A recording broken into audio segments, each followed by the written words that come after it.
Nazywam się Elżbieta Sobczyńska z domu Gręblicka, numer obozowy 85 536. Zaraz, bo tu źle widać. Jako 10-letnia dziewczynka w dniu 12 sierpnia 1944 roku z powstańczej Warszawy zostałam przywieziona do obozu koncentracyjnego Auschwitz-Birkenau. Następnego dnia po południu wprowadzono nas do nowej sauny, gdzie odbywało się przyjmowanie transportów, a jednocześnie miejsca, które brutalnie odkrywało oblicze obozu. Los dzieliłam z 12-letnim bratem i matką, którą zawsze uważałam za gwaranta mego bezpieczeństwa. Oni oboje mieli pełną świadomość, czym jest miejsce naszego pobytu, lecz ukrywali to przede mną. To też po przekroczeniu progu sauny doznałam pierwszego wstrząsu. Tu rozkazano nam bez względu na wiek i płeć, a byli chłopcy do 16 lat, rozebrać się do naga. Nie mogłam pogodzić się z koniecznością publicznego obnażenia.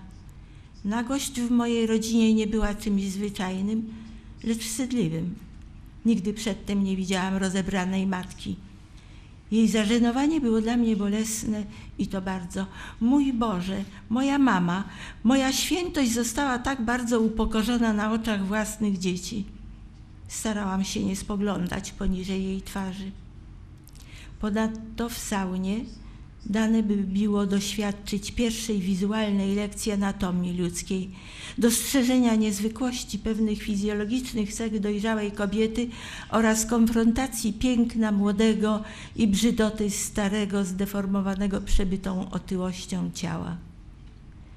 W miarę jak zaczęłam oswajać się ze swoją i ludzką nagością, kolejnym upokorzeniem był fakt przebywania wśród nas SS-manów.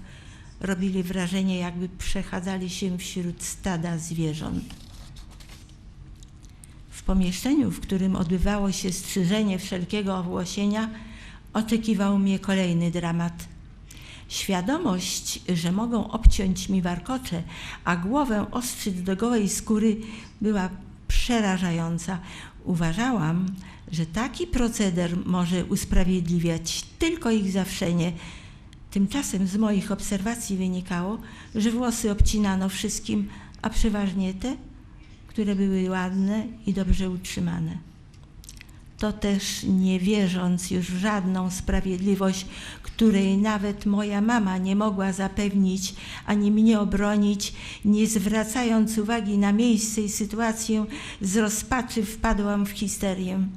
Mama błagała: uspokój się, bo nas pozabijają. Nic nie pomogło. Tupałam, krzyczałam i zalewając się łzami, czynnie broniłam swoich warkoczy. Nagle przybiegł Niemiec i wprost nie do wiary, ale nie pozwolił mi ich obciąć. Dozgonnie jestem mu za to wdzięczna. Gdy opadły moje emocje i poczułam się względnie bezpieczna, dopiero wtedy usłuchałam argumentów mamy, która radziła mi skrócić włosy do wysokości ucha, co dawało szansę na utrzymanie głowy w czystości. Ona wiedziała, że grożą mi wszy. Zgodziłam się, jednak podczas postrzyżyn przezornie obydwoma dłońmi i ramionami osłaniałam całą głowę. Przed wejściem do następnego pomieszczenia stała miska napełniona żrącym płynem, którym dezynfekowano głowy. Zanurzyłam głowę w pośpiechu i z rozmachem, więc zachlapałam sobie oczy, które boleśnie piekły. Natomiast w podłodze był basenik wypełniony podobną cieczą do dezynfekcji stóp. W kolejnym pomieszczeniu znajdowały się dopiero prysznice. Lała się z nich na przemian, raz zimna, raz gorąca woda. Po tej pseudokąpieli oddawano dzieciom ich własne zdezynfekowane ubrania, z tym, że na plecach namalowywano czerwoną, olejną farbą pionowe pasy. Matki nie otrzymały pasiaków, lecz przypadkową, cywilną garderobę, na przykład suknie z dekoltami, falbanami. Po prostu były to szmaty, nierzadko podarte i poplamione. W sumie po opuszczeniu sauny ludzie przybyli z Warszawy wyglądali jak grupa żebraków. Tych, których znałam, nie mogłam rozpoznać. Do sauny wszedł człowiek, a z sauny wychodził upokorzony jego strzęp. Lecz wkrótce stało się to, czego obawialiśmy się najbardziej. Rozłączono nas. Po odejściu brata Leszka na męski lager, a miał 12 lat, dla mnie i mamy miało być chwilową pociechą bliskie sąsiedztwo bloków, rozdzielonych niewielką przestrzenią, pozbawioną choćby jednej trawki, za to w dni słotne przemieniające się w błotne grzęzawisko. Pewnego słonecznego dnia nadarzyła się wyjątkowa okazja, że mama przyszła na mój placyk apelowy. Wtedy przycupnięta na jakiejś cegle, a ja usadowiona na jej kolanach wysłuchiwałam, że rodziny, z którą nie utrzymywaliśmy kontaktu, mogę szukać tu a tu, że jej panieńskie nazwisko Głogowska urodziła się w Pruszkowie-Żbikowie oraz wiele trudnych do spamiętania na poczekaniu dat urodzenia mamy, taty, brata, a ponadto ćwiczyłyśmy mój olbrzymiasty 5-cyfrowy numer jako nowy znak tożsamości. I choć wiedziałam już, gdzie jestem, bo słup ognia nad kominem krematoryjnym widniał wprawdzie w głębi obozu z dala, ale bardzo wyraźnie, to w bezpośrednim z mamą kontaktem czułam się bezpieczna. Dlatego też niechętna byłam tej lawinie zbytecznej w moim odczuciu edukacji na wypadek gdyby co, ale tego co mama nigdy nie kończyła. Nie ujawniała także, co w głębi ducha przeżywała i jakie fale rozpaczy nią targały. A ja ciągle nie chciałam pojąć, że tak zawsze być nie musi lub niezależnie od baby być nie może, pomimo że ona w tej chwili jest w zasięgu ręki. Tuż. Po prostu być z mamą i przy niej było mi dobrze i nic innego w tamtej chwili mnie nie obchodziło. Moje rozstanie z mamą, którego zawsze bałam się przeogromnie, nastąpiło nagle. Zachorowała na tyfus, więc nie przebywała już w bloku obok, lecz w szpitalu tak zwanym Rewirze La Grube 1A. Przeciągająca się nieobecność mamy i brak wiadomości o niej wywołało u mnie poczucie osamotnienia. Ponadto uległam psychozie, że podczas selekcji mogę ją stracić na zawsze. To przeświadczenie spowodowało, że przestały mnie interesować wydarzenia mające miejsce obok, jak i bezpośrednio dotyczące. Zaczęło mi być wszystko jedno, dokąd nas prowadzą i w jakim celu. Po prostu uległam apatii i całkowitemu zobojętnieniu na realia, które się toczyły. Zwiastunem chwilowej nadziei, a tym samym ożywienia były tylko 2 zaledwie grypsy od mamy, pisane bardzo niewyraźnie na bandażu podobnym do papieru higienicznego. Z trudem odczytałam: kochana Elżuniu. Dalej było mało czytelne, ale wystarczyło. Nikt tak się do mnie nie zwracał. Wiedziałam, że pisze mama, że jest w obozie, a co najważniejsze, żyje. Od tej chwili wszystko, co tak potwornie realne, łatwiejsze było w przetrwaniu. Bardzo swędzący śpiesz, który szerzył się zastraszająco, bo od przybycia do obozu nikt się nie mył. Zaropiałe oczy, długie apele nierzadko w deszczu, a potem i mrozie, głód, zimno, pluskwy, szczury, tęsknota, samotność oraz wszelkiego rodzaju lęki, od których nie byłam wolna. Pod koniec grudnia 1944 roku nastąpiło jakby rozluźnienie dyscypliny. Postanowiłam to wykorzystać i na własną rękę, nikogo nie prosząc o zgodę, odwiedzić na rewirze mamę, której tak długo nie widziałam. Oprócz tęsknoty, powodów, którymi się kierowałam, było wiele. Bolał mnie tego dnia brzuch, miałam obtartą piętę i brzemieniem nierozgrzeszonej winy nadal ciążyła mi kradzież mego paltka. Wybrałam się, gdy było już ciemno, ale dość czasu do wieczornego apelu. Rewir był chyba przedostatnim w ulicy Lagrowej, a za nim tylko trupiarnia. Wiedziałam, że mogę wejść tylko drzwiami od słabo oświetlonych drutów.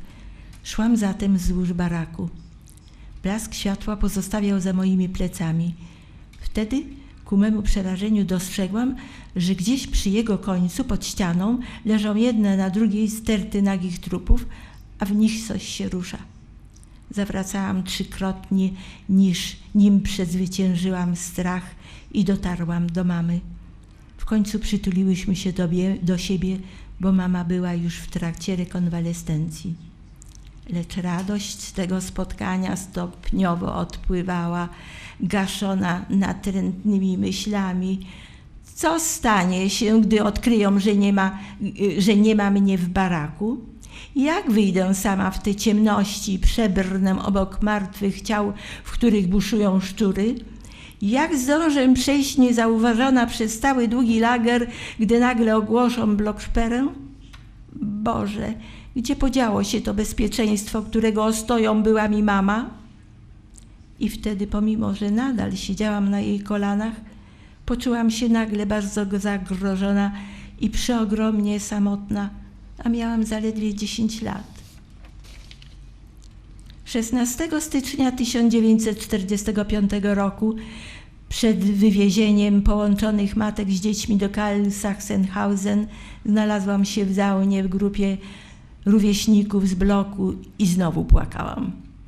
Odebrano mi spodnie przywiezione z Warszawy, które chroniły przy 20-stopniowym mrozie moje gołe nogi. Kobieta z obsługi, zabierając mnie z pasją, krzyczała: to jest własność niemieckiej Rzeszy. Działo się to 2 dni, zanim ruszył sławetny Marsz Śmierci. Nasze nagłe opuszczenie obozu, wprawdzie szczęśliwie nie przez komin krematoryjny, co nam ciągle przepowiadano, wymuszone zostało naciągającym i bardzo już bliskim frontem wojsk Armii Czerwonej. Przejęta tym doniosłym wydarzeniem, że upuszczam to piekielne miejsce, nie zdawałam sobie sprawy, że z tą chwilą zwrócono mi życie. Ale i nie przypuszczałam, że upragniona i długo oczekiwana wolność ponownie się oddala, natomiast zagrożenie przybierze nieco inny charakter, o czym niebawem miałam się przekonać podczas niesłabnących bombardowań Berlina. Mieliśmy jednak szczęście. Przeżyliśmy. Tak, przeżyliśmy, ale jakżeż bardzo przez wojnę poranieni. A później, dzięki mądrości i intuicji mamy, aby wyciszyć tragizm doznań, które wszyscy troje przeżywaliśmy odmiennie, choć w tym samym oświęcimskim obozie, zapanowała pomiędzy nami dozgonna, spontaniczna zmowa milczenia, mająca zastąpić terapię psychologa. Mama fizycznie nie dźwignęła się już nigdy. Zmarła przedwcześnie, mając 54 lata, w momencie, gdy była mi najbardziej potrzebna i jest nadal. Brat Leszek pogrążył się w muzyce wypełniającej mu życie. Nigdy się nie założył rodziny. Dożył 49 lat. Ja, pomimo że obóz oświęcimski fizycznie opuściłam 70 lat temu, to psychicznie tkwię w nim nadal. I choć nie opisuję życia dzień po dniu, to wydobyte z pamięci obrazy wydarzeń mogę przywołać w każdej chwili, pełne zapachu, koloru i napięcia emocjonalnego, bo wbrew wszystkiemu nie znikają nigdy.